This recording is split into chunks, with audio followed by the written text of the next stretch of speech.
Adam Grant, the youngest full professor at Wharton and author of this unbelievably huge, successful book called Give and Take. It's an important topic. And what I loved is you opened up with something that surprised all of us, which is that givers actually are the least effective and productive. But give us the rest of that story.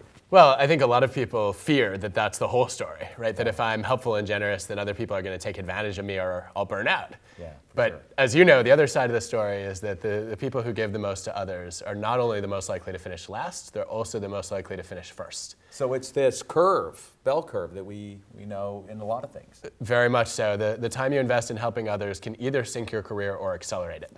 So what's the difference? What keeps you from, what makes it helpful and not hurtful? Well, the biggest differences are about basically, do you try to help all the people all the time with all the requests? Disaster. Okay. Or do you prioritize who you want to help?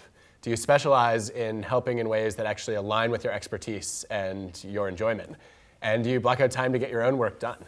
And so you had this thing, and I love the label of it, the 5-minute favor. And should I do them every day, or what's the research show about both of these? Well, the idea came from this great serial entrepreneur, Adam Rifkin, who says you should be willing to do something that takes you 5 minutes or less for anyone. But that doesn't mean you should do that every day. So the research shows that if you sprinkle your 5-minute favors across the week and do a little bit every day, you don't get any more energy or happiness. But if you pick one day and do them all in that one day, you feel like you made more of a difference. And it's a little bit more efficient as opposed to distracting or interrupting you.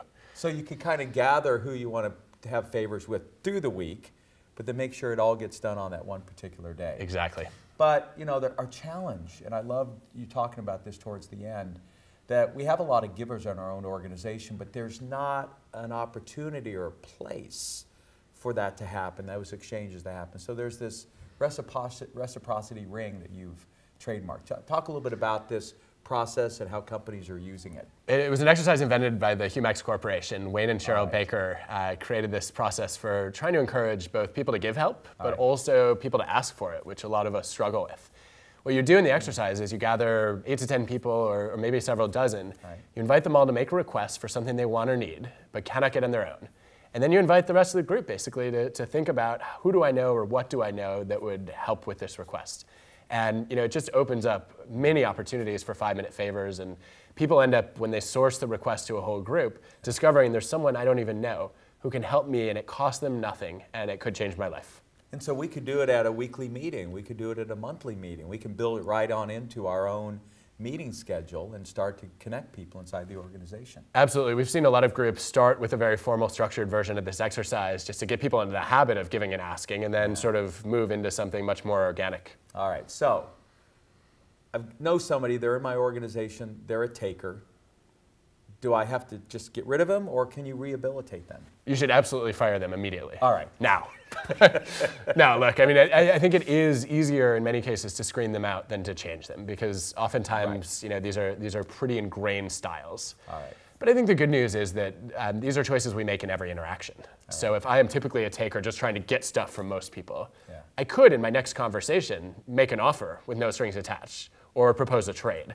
And if I do more and more of that, right, my style might change and people might come to expect different things of me.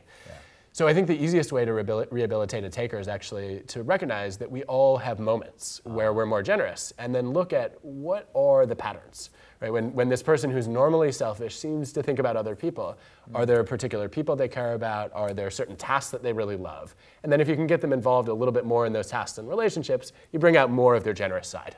What you want to do is just get more of them on the bus and keep at least the takers off, was really the recommendation. Yeah, typically the negative impact of a taker on a culture is double to triple the positive impact of a giver. Wow.